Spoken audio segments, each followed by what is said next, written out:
Assalamualaikum warahmatullahi wabarakatuh. Minasan, konnichiwa. OK ですか？ビビ先生、こんにちはじゃなくて、こんばんはですね。こんばんは、パン先生。こんばんは。元気ですか？はい、元気ですか？ビビ先生。よし、元気です。よっしょ。元気いっぱいいっぱいですね。Hai, okey, Cincau sekarang dah dengar kena. tak? Dengar tak suara sensei dengan bibi sensei? Bibi sensei cuba cakap sikit. Kita tengok orang yang, siapa yang bersama dengan sensei dan juga bibi sensei boleh say hi, say Okay. konnichiwa ataupun dengar ke suara sensei? Dengar tak suara Halo, sensei? Assalamualaikum. Konbanwa. Genki desu ka? Dengar tak? Dengar ke? Okey, boleh komen dengar ataupun kalau tak dengar memang tak boleh komen lah sebab dia tak tahu kita cakap apa kan. Dengar aku Hai, minasang, malam ini kita ada satu tajuk special yang julung-julung kalinya gitu. Julung-julung kalinya kita akan sharing tentang perbezaan dan persamaan antara bahasa apa? Bibi Sensei? Mandarin dengan Japanese. Buat gaya poster tu sikit, macam mana gaya poster? So, between Chongwen dengan Nihongo. Chongwen Chongwen. Chongwen dengan Nihongo. Hai. Oh, okey. Konbanwa. Okey.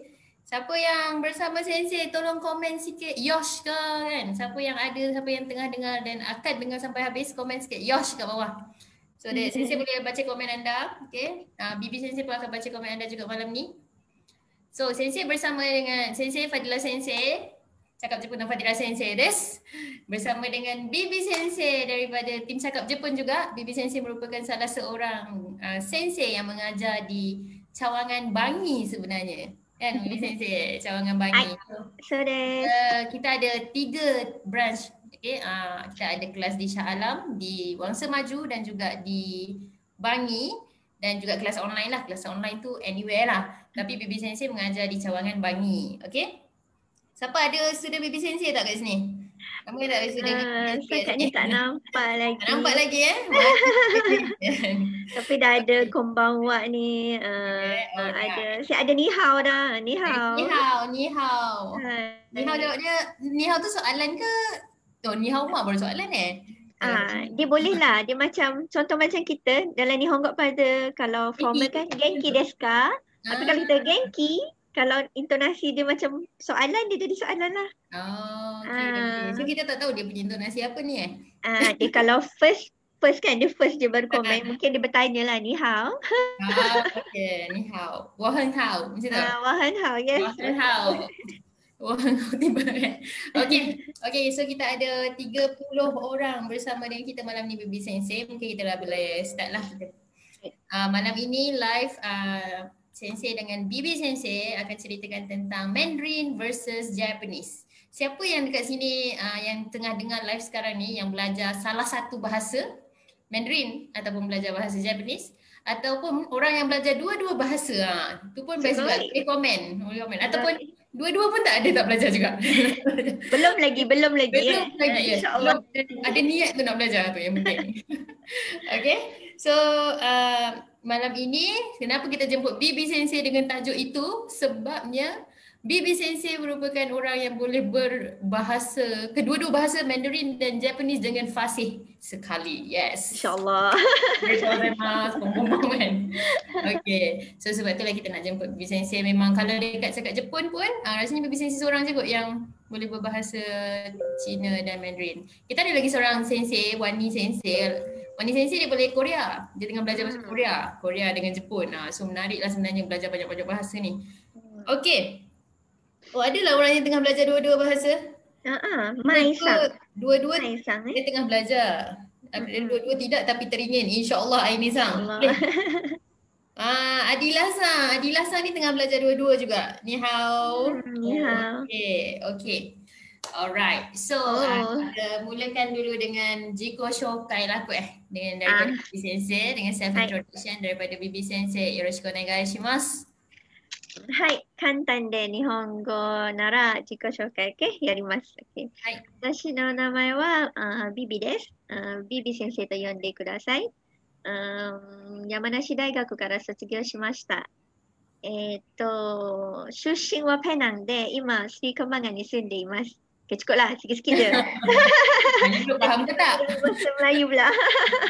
Okay. Ke bahasa Melayu ke bahasa Cina dulu? Bahasa Cina dulu kot. Bahasa Cina dulu lah. Chongwen. Chongwen dulu. Okay.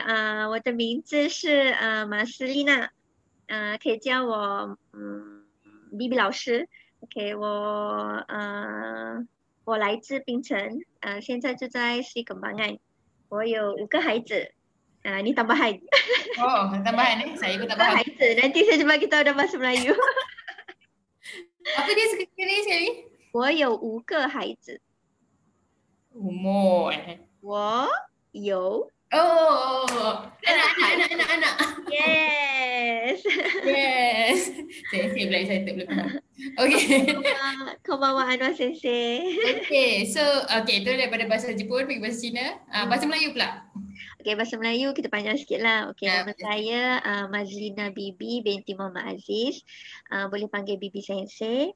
Saya grad dari Yamanashi University, degree in Computer Media Engineering. Asal orang utara, Penang. Tapi dah lama dah lama menetap di Sri Kembangan, insyaAllah. Alhamdulillah.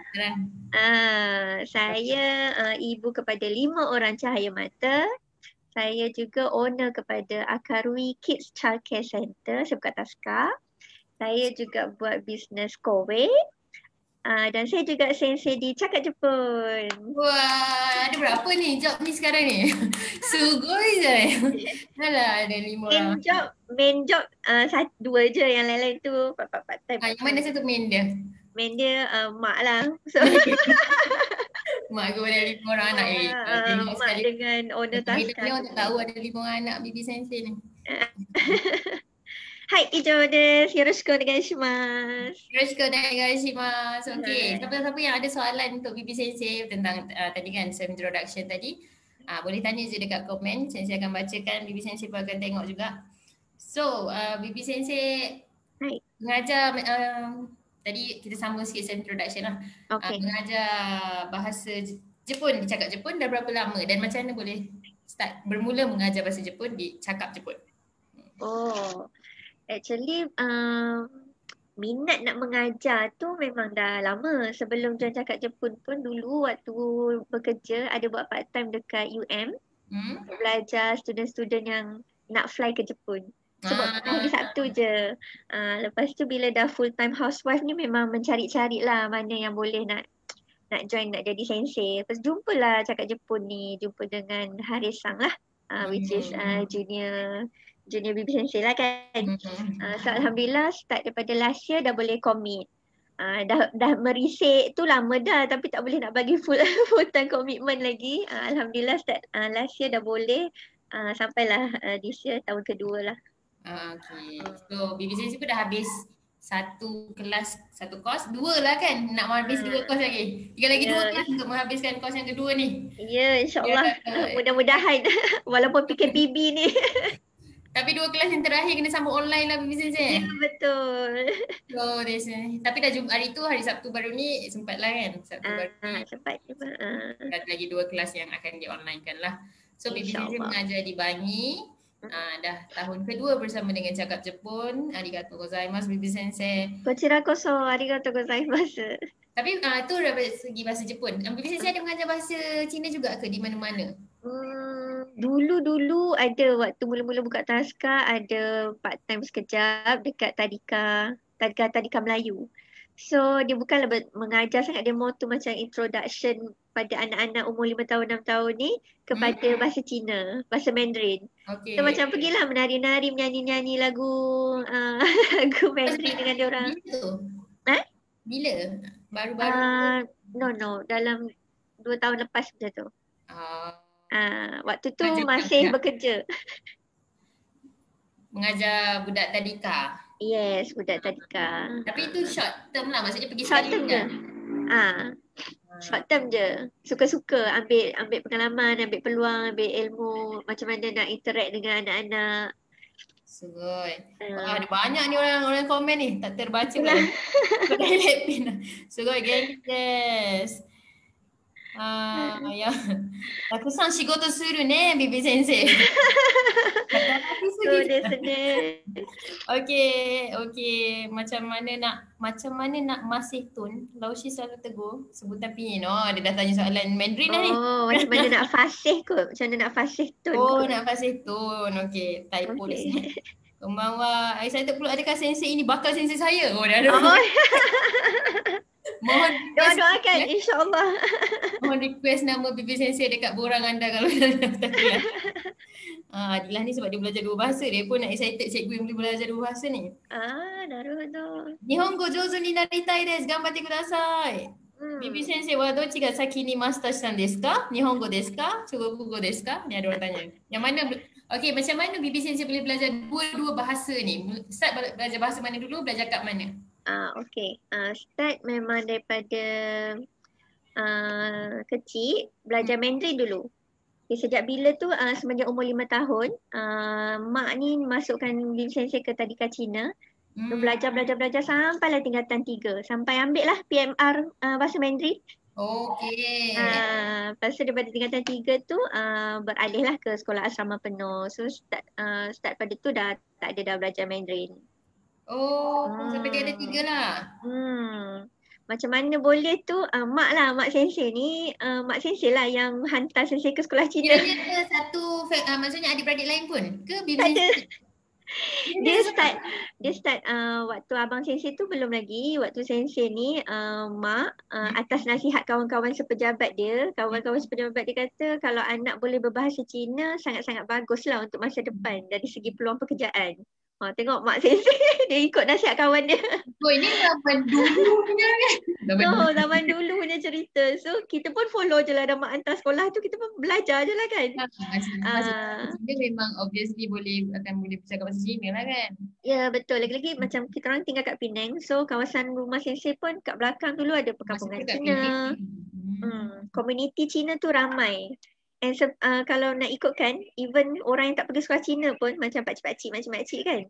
Sebab diorang dah duduk lama kat kawasan yang ada orang ramai Chinese. So even tak sekolah Cina pun ada yang boleh berbahasa dialek Hokkien. Kalau Penang dia Hokkien. Oh, okay. Banyak Hokkien. So bibi sensei berbahasa Mandarin. Tapi Mandarin dengan Hokkien tu jauh ke beza? Jauh juga. So kena belajar bibi sensei boleh dua-dua ke macam mana? Tak. Hokkien tu macam sebab kita dah biasa dengar, time tu kita macam boleh faham, boleh cakap sebab kawan-kawan cakap Hokkien ke apa. Tapi bahasa yang kita belajar kat buku is Mandarin lah. Okay. So terima kasih lah kepada mak sensei. Mak sensei sugoi dah sebenarnya kalau mak masa tu memang dah fikir jauh kan nak belajar ekstra bahasa. Lepas tu dia tak tahu anak dia sambung lagi belajar bahasa Jepun. Kan? Okay, so tu belajar bahasa Cina lah waktu sekolah rendah. Kiranya sekolah tadika lagi masuk sekolah Cina. Kalau bahasa Jepun pula, bahasa bila start belajar bahasa Jepun? Bahasa Jepun once dah habis SPM. So once dah habis SPM terus ambil course dekat rancangan persediaan khas Jepun dekat Universiti Malaya selama 2 tahun. Kemudian further study dekat Yamanashi University selama 4 tahun. Okay. So, bagaimana tu lepas SPM lah. Sebab lepas SPM ada program beasiswa MARA ni kan untuk further study dekat overseas.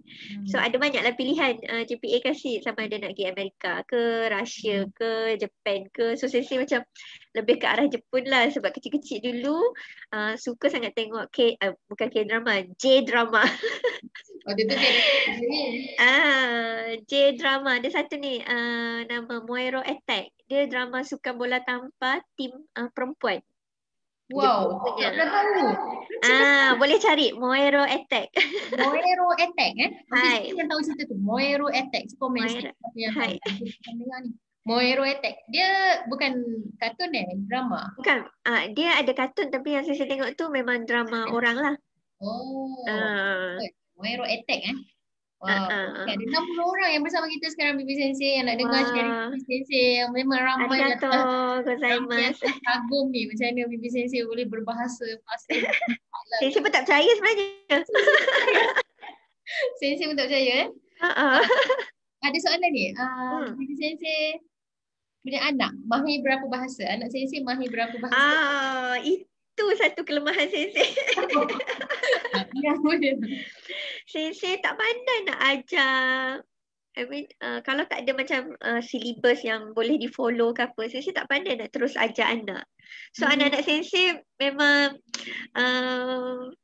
dia orang tak dapat lah pelajaran bahasa Mandarin ataupun Nihongo daripada sensei daripada kecil. Tapi kita boleh nampak macam ada certain anak yang memang dia cenderung ke arah linguistik. So ada anak sensei perasan anak sulung ni sekarang dia dah darjah 5. So macam walaupun kita tak directly kata sekarang ni Umi nak ajar ni walaupun kita tak macam tu, daripada dia sendiri timbul minat. Dia belajar minat Korea, lepas tu bila sensei ajar Japanese ni pun nanti dia minta buku, dia nak belajar Mandarin pun bila dapat buku dia nak belajar and dia cepat tangkap.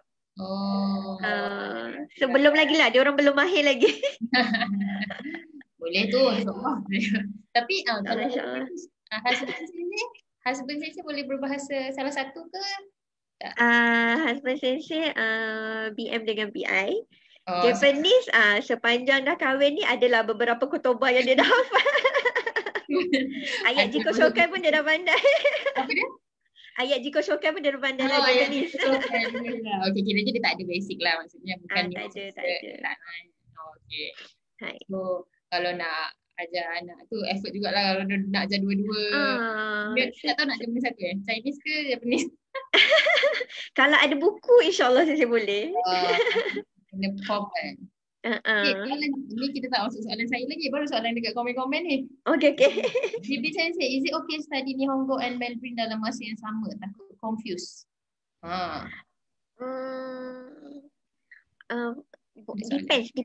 Depends orang. Kalau jenis yang dia memang multitasking and dia boleh hafal banyak benda dalam satu masa, then boleh proceed.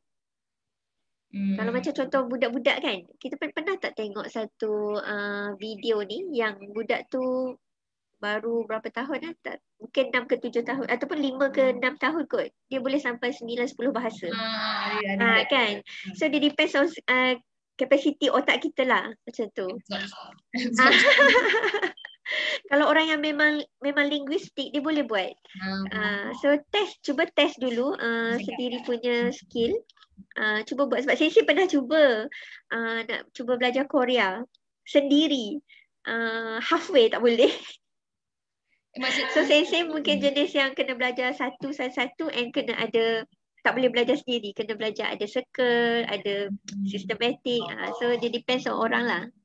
Tapi yalah, kalau belajar bahasa ni pun kalau orang yang boleh belajar sendiri tu memang sangat hebat sebenarnya kan. Sangat sugoi, memang kagum. Sebabnya belajar bahasa ni dah kena bercakap kan, dia kena ada practice. So kalau sensei sendiri, kalau kita jumpa budak-budak student cakap Jepun yang baru start nak datang belajar, lepas tu dia dah macam boleh cakap sikit kan, tanya belajar sendiri. Tu memang hebat lah.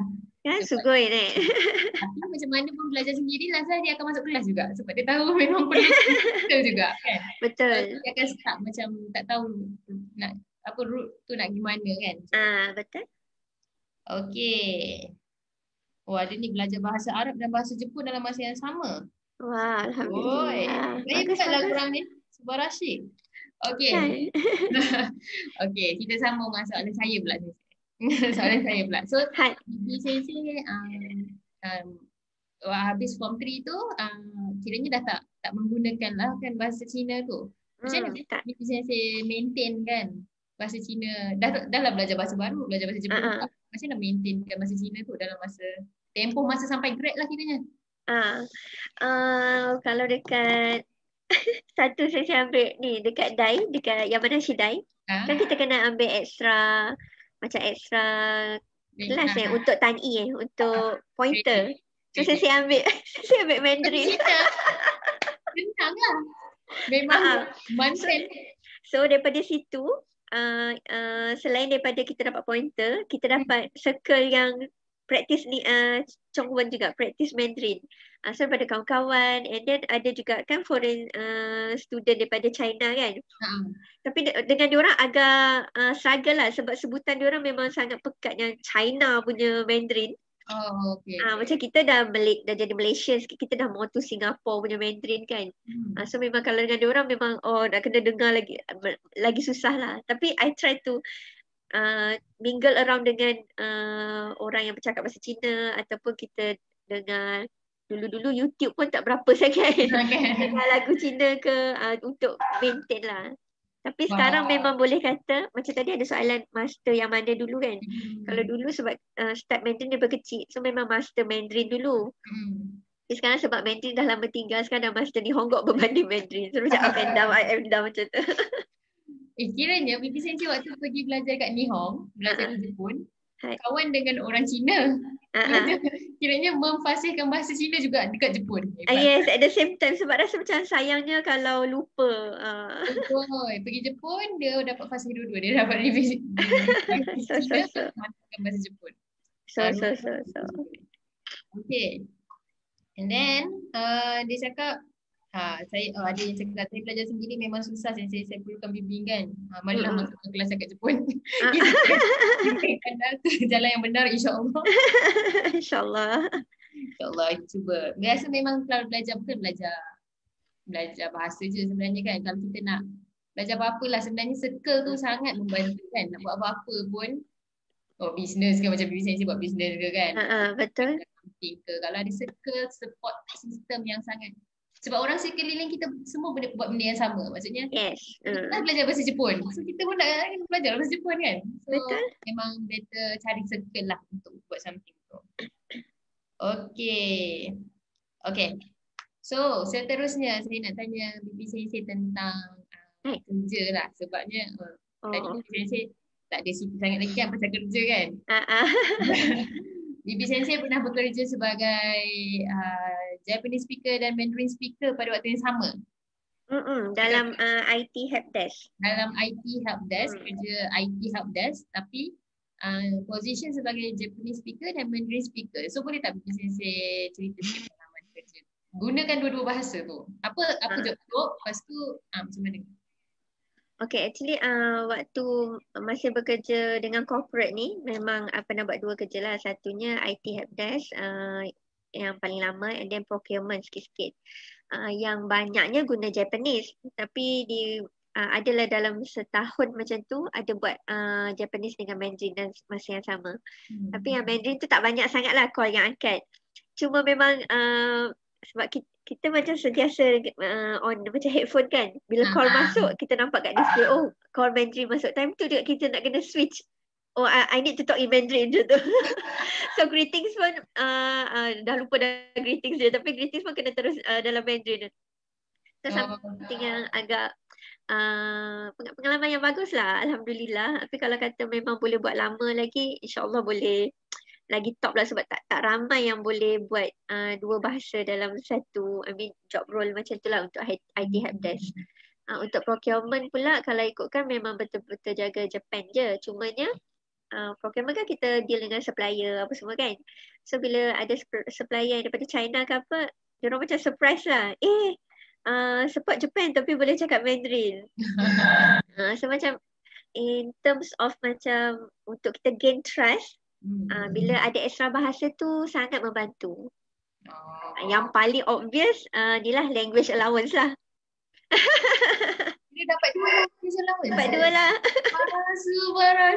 Language allowance sampai ingat sikit-sikit ke? Language allowance banyak So kalau angkat dua-dua, maksudnya kita angkat call Mandarin dan angkat call Japanese, so akan dapat dua language allowance. Dua language allowance. Yalah, dia kena bayar lah kan, macam ni kita nak tune kita punya apa.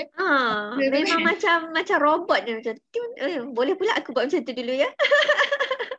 Dia tak ada lah masih cakap dengan orang Cina tapi tersasul sebut perkataan Jepun.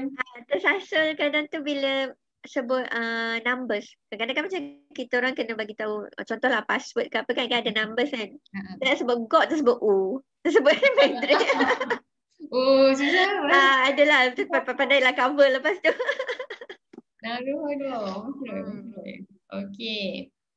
Okay, Majlina Sensei bolehlah buat kelas online Mandarin. Majlina, betul lah nama Sensei. Nama dalam Mandarin tak ada BB. Ah. Boleh buat online class Mandarin. Kadang-kadang kalau tengok apa Facebook, ada tu Facebook BB Sensei kan buat ajar Ah, Mandarin kan. Sensei ajar ni. Tu Sensei ajar anak Sensei yang darjah 5 tu. Oh, masa tu ajar anak kan? Masa live tu tengah ajar anak. Percubaan pertama. Ada InsyaAllah nanti akan ada percubaan next class. baru percubaan pertama lah tu. Boleh kedua, ketiga lah lepas ni. Ah, Okay. InsyaAllah. Okay, lepas tu ada yang tanya, kalau entry, BB Sensei agak-agak boleh tak jadi IT helpdesk? Entry company lain saya tak pasti, tapi kebanyakan dekat cyber dia memang minimum requirement is entry. Betul. Hmm. Kalau sebab helpdesk ni dia akan angkat call. Dia akan jawab Yes. call kan. So, nak angkat call tu dia memang perlukan orang yang sangat fluent lah untuk menjawab call orang Jepun dengan sangat polite Formal, kan. polite punya form. So dia akan ambil yang level tinggi next. Tapi entry kalau tak silap Sensei dia ada buka juga job yang tapi tak banyak lah. Tapi mostly job yang tak memerlukan cakap sangat. Macam jawab email ke, apa reply chat ke. Tapi still Japanese. Yang tu mungkin ada juga yang perlu just ambil entry. Tapi tu depends pada company sebenarnya. So bila nak apply tu kena tengok dia punya requirement sama ada N3 ke, N2 ke, N1 ke. Ada juga company yang nak N1. Ada Bibi Husna lah dah. Konbanwa. Bibi Husna tu anak Sensei ke? Inilah yang darjah 5 tu. Baik. Dia tahu mak dia live konbanwa. Dia punya Umi. Umi. Okay, so itu pengalaman kerja Bibi Sensei lah. So saya nak share sikit boleh untuk pengalaman kerja tu, untuk benefit lah kan. Saya nak cakap contohnya macam antara benefit kita belajar extra bahasa, bukan untuk Nihongo ataupun Mandarin sahaja, apa-apa extra bahasa daripada kita punya mother tongue kan, mother language, kita akan lebih yakin lah. Bila yakin kita macam lagi ramai kenalan selain Melayu. Okay, so bila kita boleh gain trust tau. Sebabnya it's not easy untuk kita learn language and kita boleh interact dengan orang. So daripada situ kita punya employer ke, kita punya client ke, dia akan impress bukan sebab result kita boleh cakap fluent tu, tapi they look into the process yang kita dah lalui macam-macam sampai kita boleh cakap fluent macam ni. So all the struggle tu macam kita boleh yakinkan client kita yang kita boleh apply, kita boleh handle struggle tu dalam kerja. So especially dalam multitasking punya job scope lah. So belajarlah extra language. So point dia bukan nak kata result yang fluent tu. Maksudnya proses struggle tu yang akan membuatkan employee. Ya, sebab betul. Dalam bekerja ni kan macam-macam kan, iro-iro aru dia show. Tai hengsa dia tu. So kalau you boleh contohlah you belajar sekarang ambil NNI ke apa kan. You dah boleh belajar sampai boleh score NNI, NICI kan. So, proses you belajar tu yang dia orang tengok. You boleh dapat NICI, kira you boleh tempuh lah. Okay, faham. Okay. So kena ceritalah ke struggle tu macam mana tu belajar. Interview tu kena cakap saya bersungguh-sungguh belajar. Tak. Maksud Sensei macam dia orang tahu nak ambil NICI tu susah. So once you lulus, means you hebat lah. Sebab you dah go through. Dia tak tanyalah macam mana susah belajar apa semua tu, tak lah. So macam on piece of the paper kan, asset tu dia dah boleh nampak. Contoh kita grad Jepun tapi kat sini macam kita tak ambil, kita tak ada pun cert N1, kita tak ada pun NICI kan, kita ada NNI je. Tapi dia dah tengok, kita belajar kat Jepun 4 tahun. So dia tahu struggle belajar kat Jepun, negara luar macam mana kan. So daripada situlah dia ambil. Faham. Antara pengalaman lah orang lama. Orang lama banyak pengalaman ni. Kalau yang tengah dengar ni, 40 orang, 45 orang yang tengah dengar bersama Sensei ni, kalau ada soalan, boleh tanya dekat Bibi Sensei. Bukan senang kita nak jumpa Sensei yang boleh cakap Mandarin dan cakap Japanese dengan fasih. So ini waktunya anda untuk tanya je apa-apa soalan berkaitan belajar bahasa ke ataupun belajar peluang pekerjaan ke. Sebab Bibi Sensei pernah bekerja dua-dua, dia guna bahasa Jepun, bahasa Mandarin. Okay, seterusnya Bibi Sensei tentang bahasa Mandarin dan bahasa Jepun. So saya rasa orang yang tengah dengar live ni, mostly lah, mungkin mostly adalah orang yang tengah belajar bahasa Jepun lah. Tapi kita pun tahu juga yang bahasa Mandarin tu adalah bahasa yang common lah dekat Malaysia kan, bahasa ketiga kan, bahasa Melayu sangat laku. sangat laku bahasa Mandarin. So rasanya walaupun orang ramai yang tak belajar, kita at least kita tahulah sikit-sikit bahasa Mandarin tu macam mana ke apa-apa. Tapi mungkin tak boleh nak relate dengan bahasa Jepun. So boleh tak Bibi Sensei cerita sikit apa mungkin boleh start dengan persamaan dulu ke? Persamaan ataupun perbezaan bahasa Mandarin dan bahasa Jepun ni. Okay. Dari segi persamaan dia more to tulisan yang bahagian kanji tu lah. Yang tu je yang saya nampak untuk persamaan dia. Tu kalau persamaan boleh tak kita dulu tulisan bahasa Cina macam mana, tulisan bahasa Jepun macam mana? Sebab mungkin ada orang tak tahu tulisan kedua-dua tu. Kalau macam tu saya terus masuk perbezaan perbezaan Japanese sebab dia banyak perbezaan. Mandarin dengan Nihongo ni, Chonghua dengan Nihongo. Okay, first kali tulisan. Kalau tulisan Japanese kita ada belajar hiragana, katakana. Yang ni bezalah dengan Mandarin. Lagi satu kanji. Kanji kita belajar ni ada similar. Sebab kanji ni pun asalnya dia ambil kan import daripada China. So Mandarin dengan Japanese persamaan dia dekat kanji ni je. Dekat kanji. Tulisan kanji. Tulisan kanji. Itu pun dia dah macam dah tukar-tukar sikit supaya menjepunkan dia, so dia jadi kanji. Kalau dalam Mandarin dia panggil hanzi. Hanzi. So tulisan dalam bahasa Cina ada satu je? Hanzi sahaja. Hanzi sahaja, tapi tulisan pun ada 3. Tapi satu tapi kalau nak detail Mandarin tu dia ada 2 jugalah. Satu ni yang memang daripada dulu dah memang guna tulisan yang ni. Satu lagi ni dia dah simplified. Traditional dengan simplified. Traditional simplified. Yang simplified ni yang saya belajar. Okay. Okay. Lepas tu dari segi sebutan pula. Kalau sebutan pun berbeza. Japanese pada saya rasa Nihongo ni dia lebih mesra dengan lidah kita, lidah Melayu. Nihongo? Nihongo lagi senang sebut berbanding Mandarin. Pada saya sebab Mandarin dia kan ada banyak konsonan dengan vowel dia kan, yang kita kena hafal. Contohlah kalau macam kita tulis papa. Kalau ikut ejaan dia B-A-B-A. Kalau ikut Melayu kita mungkin bunyi baba kan. Sebenarnya bunyi dia P, papa. Tapi bila ejaan dia kenapa macam ni? Kenapa dia macam tu? Kenapa dia tak boleh tulis PP instead of dia kena tak berhati? Saya sebut tak tahu kenapa. Saya sebut tak tahu kenapa, tapi memang dulu mula-mula belajar memang kena hafal yang konsonan dia kan. Po, po, mo, fo, te, ne, le, ci, ci, ci. Dia punya sifir tu. Memang yang depan tu saja. Tu pun macam beza dia tak banyak kan. Contoh macam Z sahaja bunyi Z. Kalau ZH bunyi Z. Tak jauh beza. So saya rasa dari segi sebutan pun amat berbeza dan Mandarin lebih susah lah berbanding Nihongo. Okay. Dengar tu. Mandarin lebih susah berbanding Nihongo. So masa belajar bahasa Jepun ni senang je sebenarnya. Senang sangat. Senang sangat. Bukan senang je, senang sangat. Berdasarkan Bibi Sensei belajar dua-dua bahasa. Tapi kalau ikutkan Bibi Sensei belajar bahasa Cina tu lagi lama je. Betul. Daripada 5 tahun sampai 15 tahun. Bibi Sensei rasa bahasa Cina tu susah berbanding bahasa Jepun. Bahasa Cina lagi susah sebabnya bahasa Cina dia kita kena hafal setiap karakter tu.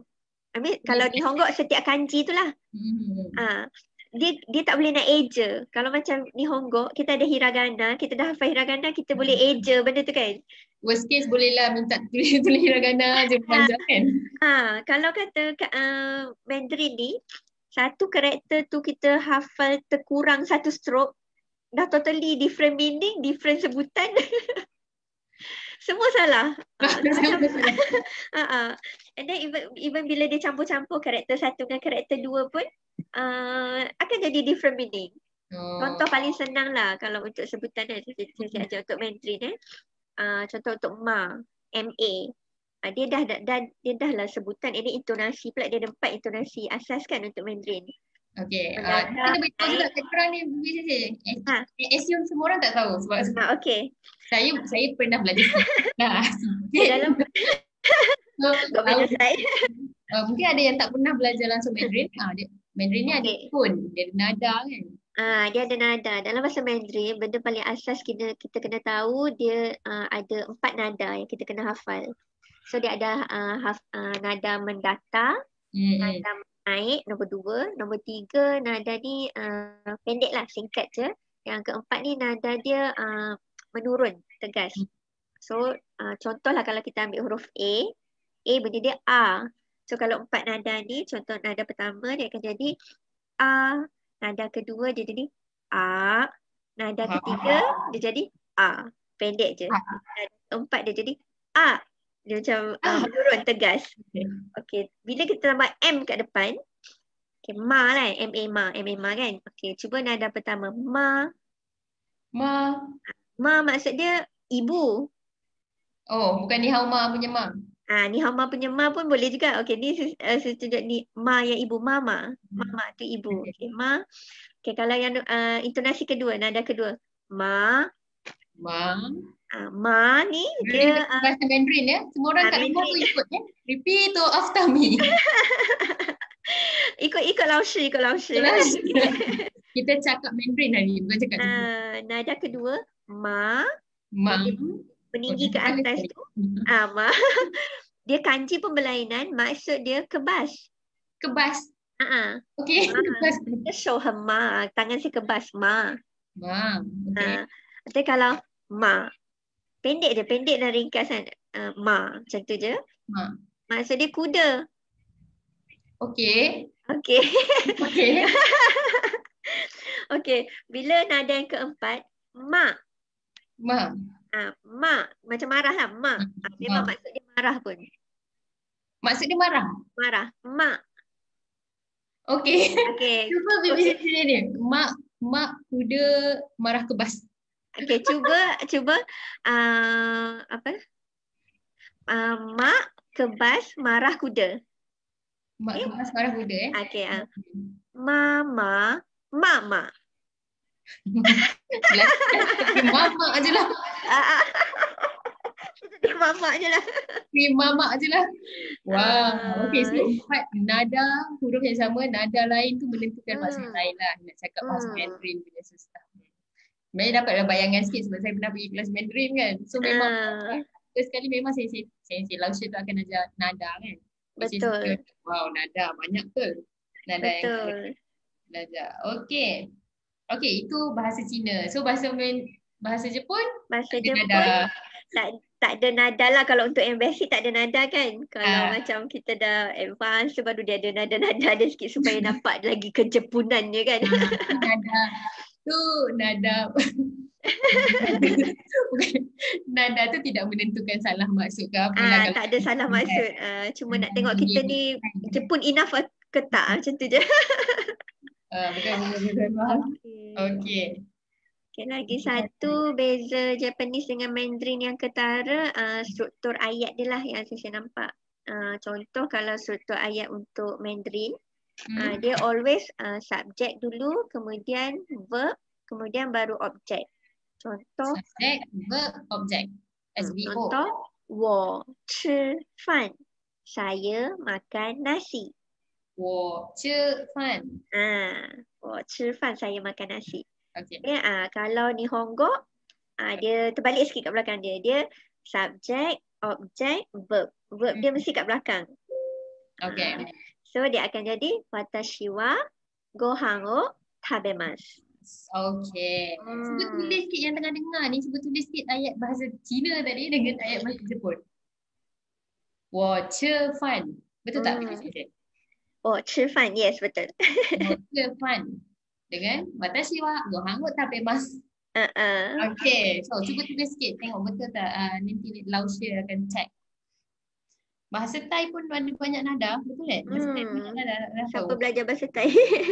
So dia cakap bahasa Jepun ada 2 nada je. Nada tenang dan marah. Dia mesti banyak tengok drama ni. Tapi orang Jepun marah dia pun tenang. Dia sarkas. Marah dia pun tak macam marah kecuali Yakuza lah. Tapi Yakuza pun, kalau Yakuza dia tak marah pun bunyi macam marah. Dia tak ada nada tenang. Okay. Oh, adalah student sensei, ada Azmi-san, ada Aisyah-san. Ada student Bibi Sensei ni say hi sikit. Konnichiwa lah dekat Sensei korang. Bibi Sensei sekarang ni mengajar di cakap Jepun di lupa nak cakap Bibi Sensei mengajar kelas online juga kan. Bibi Sensei mengajar di online class. Maksudnya siapa yang duduk jauh-jauh daripada KL Shah Alam. Sebab kelas kita di KL Shah Alam Bangi. KL Shah Alam Bangi. Tapi orang yang jauh-jauh boleh join online class. Sebab kita buka online class. So anywhere yang anda berada, anda boleh join. Bibi Sensei salah seorang guru online class kita lah. Dan sekarang ni kalau ikutkan situasi pada hari ini, PKPB hari ini semua akan jadi online class lah. Ya, betul. Kira lah anda kat Bangi ke, kat KL ke, kat Shah Alam ke, insyaAllah online je lah. Okay. Watch Cifan. Oh, Mai Sang dia watch Cifan, dia makan nasi ayam. Oh, sungguh dia advance sikit. Dia tak makan nasi biasa, nasi ayam. Saya nasi makan. Kalau ikutkan instruktur. Bahasa Jepun, saya nasi makan. So kiranya bahasa Cina ni sama dengan bahasa Melayu lah. Saya makan nasi. Sama macam bahasa Melayu, sama macam bahasa Inggeris kan. Okay. Bahasa Jepun ni unik, dia verb dia dekat belakang. Sebab tu minasang kena dengar Japanese tu sebut sampai habis. Betul. Jangan interrupt tengah-tengah, nanti tak dapat maksud. Dia nak negatifkan kat belakang tu. Sen tiba-tiba kan. Sen tu macam kelakar lah. Macam ingat habis lah. Punya kat belakang tu yang dia nak cakap dia tak makan sebenarnya.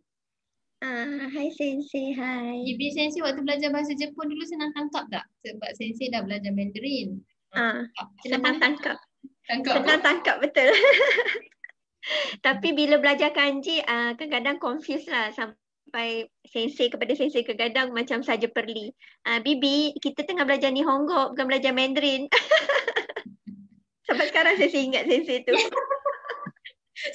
Ingat Hai. So yelah faham lah sebab dia confuse kan. Kita ada bahasa lain. Faham? Okay. Maknanya lelaki Melayu je lah yang ada nada marah bila cakap Jepun. Ni tak berhati lagi daripada nada marah dengan nada tenang tadi. No comment. Lelaki Melayu tu kena tanya. Okay. Hai, so perbezaan, kita nampak dah sikit perbezaan dan persamaan bahasa Jepun dengan bahasa Mandarin. Persamaan yang paling obvious adalah persamaan daripada segi tulisan kanji. Kanji ni kalau ada yang tak tahu, mungkin ramai yang dah tahu, tapi kalau yang tak tahu ni, kanji ni macam simbol. Kereta ada satu huruf. Kereta tu satu simbol. Pokok satu simbol. Dia bukan A, B, C, D. So kalau ada beribu berjuta barang kat dunia ni, so dia ada beribu simbol lah yang kita kena ingat. Dan kanji tu diambil oleh orang Jepun, dia buat tulisan dia pula. So dia daripada Cina, tapi orang Jepun ambil, dia ubah sikit jadi tulisan kanji dalam bahasa Jepun. Still ada persamaan lah. Kan kadang-kadang kalau macam saya tengok, macam kalau kita tengok signboard orang Cina kat Malaysia pun kadang-kadang macam boleh teka lah, oh ni kedai apa, ni jual apa, sikit-sikit tu boleh, tapi banyak juga yang lain kan. Okay, so itu yang persamaan kanji. Yang kedua, perbezaan tu banyaklah daripada segi struktur ayat, dari segi nada. Tapi senaja conclusion Bibi Sensei tadi, bahasa Mandarin lagi susah daripada bahasa Jepun. Yes. So korang yang tengah belajar bahasa Jepun tu, ingatlah bahasa Jepun ni senang je sebenarnya, tak susah pun. Oh, tapi lagi satu Bibi Sensei ada cakap sebelum ni yang tentang beberapa perkataan yang lebih kurang sama. Beberapa tadi lupa nak listkan. Satu yang saya come across sekarang ni, Toshokan. Toshokan kan library dalam Nihongo. Toshokan kan. Kalau dalam Mandarin, Tushukuan. Tapi dia punya tulisan sama? Tulisan sama. Sebutan dia lain. Okay. So tu je lah satu ke tak banyak pula? Ada banyak tapi tak come across lah sekarang. Sorry. Komen asal. Mungkin siapa yang kita punya viewers ni ada yang dah belajar ke, boleh tulis ke? Siapa yang tahu, yang tengah belajar ataupun yang tahu apa perkataan yang lebih kurang sama Japanese dengan Mandarin, cuba tulis kat bawah ni. Macam apa tulisan? Ada satu saya teringat. Remaja. Shonen kan? Remaja. Shonen. Kalau Mandarin, Shaonian. Shaonian. Kanji yang sama, sebutan dia lain. Oh. Ah. Kira Jepun ni memang tiru bulat-bulat je lah daripada macam tu kan conclusion dia. Ambil je lah. Kan. Sebab tu even di Hong Kong pun saya rasa contoh macam siapa yang memang belajar mungkin buat PhD ke kaji tentang bahasa Jepun ke apa ke kan. Ada sampai satu tahap dah banyak sangat kanji kena baca tu memang dah terasa macam Mandarin lah. Susah ni Hong Kong ni sebenarnya. Sebab dia dah banyak guna kanji. Banyak. Yelah kanji tu macam kita ambil JLPT pun bila ambil N1 punya JLPT tu kanji yang kita tak guna pun dalam daily life kan. Kita masuk kan. Itulah. Oh Gakko. Saya ada orang tulis Gakko. Maisang kan. Gakko bunyi dia mungkin macam jauh sikit kan. Gakko dengan Sue Xiao tu bunyi dia sangat jauh. Tapi kalau untuk Koen ni ya. Koen ni Hong Kong kan. Bahasa Mandarin Kong Yuan. So dia dekat-dekat. Koen dengan Kong Yuan. Hai. Tapi memang obvious lah bila Bibi Sensi cakap Mandarin dia akan ada nada. Dia tu macam lain. Dia macam So. Naruhodo ne. Konbanwa Bibi Sensi Halimatun-san. Aisyah-san, konbanwa. Hai, okay, so menarik lah untuk kita tahu perbezaan dan persamaan bahasa Mandarin dan bahasa Jepun. Hai. So bila dah tahu perbezaan, mungkin kat sini kalau rasanya macam saya perasan ada yang ramai yang tengah belajar bahasa Mandarin kan, ada yang tengah belajar bahasa Mandarin, ada yang tengah belajar bahasa Jepun, yang nak ambil N3, N2, N4. So ada tak apa-apa tips daripada Bibi Sensei lah macam mana kita nak, mungkin boleh bagi nak gabung dua-dua bahasa pun boleh, nak bagi tips bahasa Jepun satu, tips bahasa Mandarin macam mana nak belajar. Saya rasa Sensei Matomet lah summarizekan untuk apa-apa bila kita belajar bahasa ni kan. Dan belajar bahasa dan untuk ingat kanji. Okay, actually saya rasa basic dia sama macam kita belajar any language. Contohnya kalau kita belajar bahasa Inggeris dengan bahasa Melayu, macam mana kita mula-mula hafal ABC dulu. So kita kena back to waktu kita kecil-kecil, macam mana kita hafal ABC. Contoh macam Al-Quran dengan Jawi pun kecil-kecil macam ni kita belajar hafal alif bata. Sebab Sensei kan buka taskar. So Sensei percaya anak-anak tu tak ingat apa yang dia belajar, tapi kita as cikgu ni kita ingat kan. So macam kita jangan malu jadi balik budak kecil untuk hafal benda-benda tu, hafal benda yang asas. Contoh hiragana sangat penting dalam Nihongo. Hafal hiragana. Kalau Mandarin memang tak nak kena hafal lah setiap karakter tu, setiap hanche tu kan. So hafal dengan benda yang mudah-mudah dululah, ikut silibus. Yang mudah contoh mungkin tangan, api, air, awan kan. So benda yang agak klise orang selalu cakap ulang. Saya nak bagi contoh lah. Contoh macam bila kita kata kita kena buat apa, nak belajar bahasa ni kita kena banyak ulang ikut minat masing-masing kat mana. Contoh kalau macam ada flashcard yang cantik ke, ada orang suka lagu kan ikut lirik hiragana tu ke, ataupun macam kita tiru balik, copy balik dialog drama kan. Ada orang suka belajar drama, suka macam acting kan. Konon-konon dia yang berlakon kan. So hafal balik, tiru balik dialog tu. Ada yang suka baca komik, ada suka tengok anime. And then yang paling penting bila dah buat hiragana, macam tadi saya cakap buat, kalau ada flashcard tu bagus. Tapi saya percaya apa yang kita belajar ni, lagi-lagi bahasa, jangan depends pada satu deria saja. Kita ada 5 deria kan. Mata, mata, telinga, sentuh, hidung dengan mulut ni tak adalah. Kita tak gunalah bila belajar bahasa. So mulakan dengan sentuhan, which is kita tangan, kita menulis. Kita malas macam mana pun, kita cuba tulis hiragana tu ataupun kanji tu. Bila kita tulis, secara saintifiknya apa yang kita tangan kita ni dia menghafal tau, memori tu akan sampai ke otak kita. Sambil kita tulis, sambil kita tengok kan. So deria mata kita dah capture picture tu, dah lekat kat otak. Tangan kita dia dah Even kita tutup mata pun kita dah tahu kita nak lenggok ke kanan ke lenggok ke kiri ke kan, stroke kanan stroke kiri. So, mede oboiru. Tede oboiru, mede oboiru. Belajar dengan mata, belajar dengan tangan. So daripada flashcard yang kita dah buat tu, lepas dah buat, jangan buang sebab bila kita buat sendiri, kita lebih dekat lah dengan jiwa kita kan. So buat kecil, buat besar, buat banyak set. Lepas tu tampal dekat dinding. Tampal secara berselerak. Jangan ikut ikut jadual tu kaki kekok jangan. Tampal berselerak. Lepas tu duduk saja tu tunjuk sebut. Lepas tu ketak. Betul lah dinding rumah. Sensei kadang advice dekat student sensei, jangan sekali buat terus banyak sebab kita akan cepat fed up. Kita akan cepat give up. Mulakan dengan satu set. Contoh hari ni ataupun minggu ni ayu eok sahaja. Esok tambah lagi kaki kekok. Sama juga dengan kanji hanzi untuk Mandarin kan, kanji dia tu karakter. Contoh minggu ni kita belajar 5 je karakter. Next kita tambah lagi 5 karakter. Bila kita dah rasa kita dah master karakter 5 karakter yang tak awal tu, kita dah boleh buanglah, letak tepi. Tambah karakter yang baru. Kita kena sentiasa nampak benda tu supaya kita ingat. Itu antara yang sensei share lah dengan student sensei.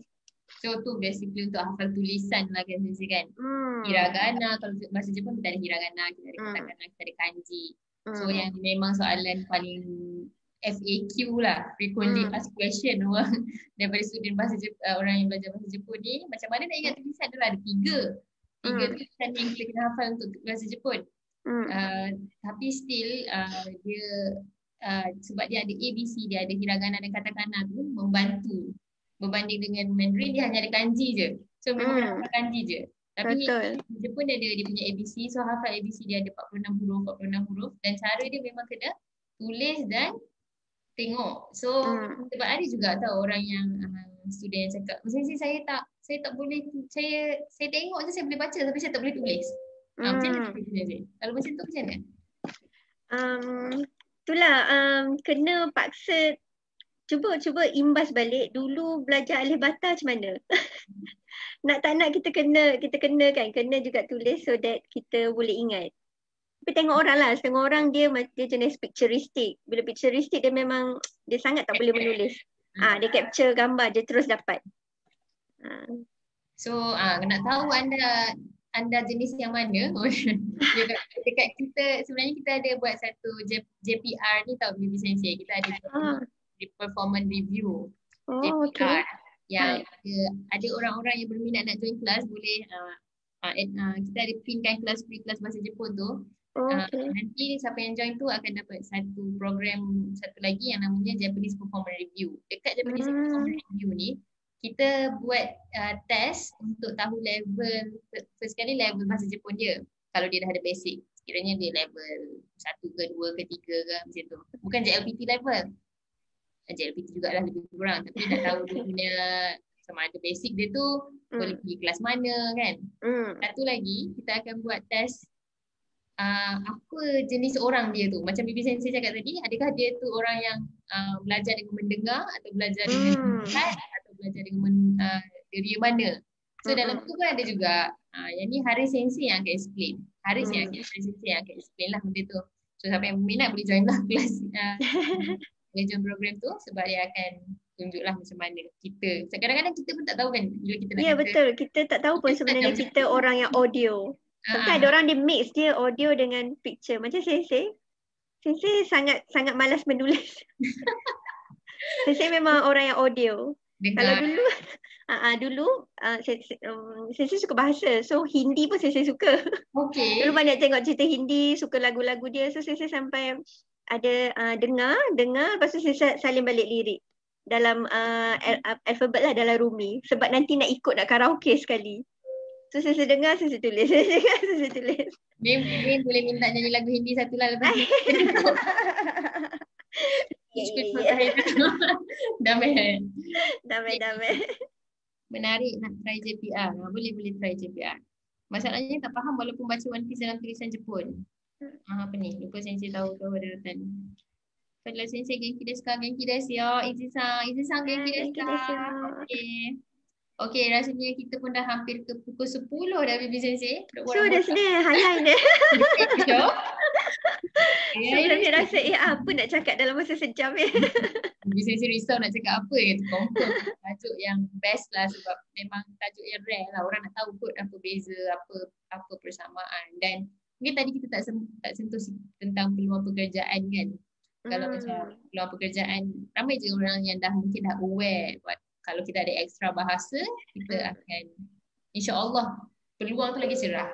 Ya, betul. Dan Mandarin memang banyak orang perlukan bahasa Mandarin.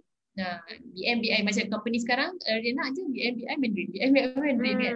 Lagi-lagi kat Malaysia kan. Kat Malaysia BMBI Mandarin. Tapi kalau ada Mandarin okeylah, banyak juga peluang pekerjaan. Tapi kalau anda ada Japanese ni BMBI Japanese, dia pun dia sangat banyak demand sekarang ni sebabnya tak ramai orang yang boleh. Kalau Mandarin tu ramai orang dah boleh kan berbahasa Mandarin sebab dia ada Chinese dekat Malaysia. Tapi kalau nak cakap Jepun ni tak ramai, demand dia tak sebanyak Mandarin. Tapi sebab supply dia tak ada, so demand tu sangat tinggi lah sebenarnya. So kalau ada yang tengah belajar ataupun nak belajar, boleh teruskan usaha anda tu. Mungkin kita tak akan dapat nak apply Japanese speaker tu dalam masa setahun belajar dah nak apply. Ramai orang dia macam terus nak kan, dia ingat macam terus dapat ke tak lah. Tapi proses tu anda boleh je belajar slow steady, tapi konsisten belajar sampai satu level nanti mungkin anda akan dapat satu level yang mana tahu dah boleh gunakan set tu untuk apply kerja baru ataupun cari peluang baru. So teruskan je belajar sekarang kalau dah start. Ataupun kalau yang berniat nak belajar, boleh join kelas kita. Okey, musyarakatan dan perkongsian sangat bermanfaat. Alhamdulillah. Berkongsi hari ini banyak. Okey, kalau ada apa-apa soalan terakhir untuk Bibi Sensei sebelum kita pun dah nak tutup dah live malam ini. Satu set kanji tu berapa banyak perkataan kanji?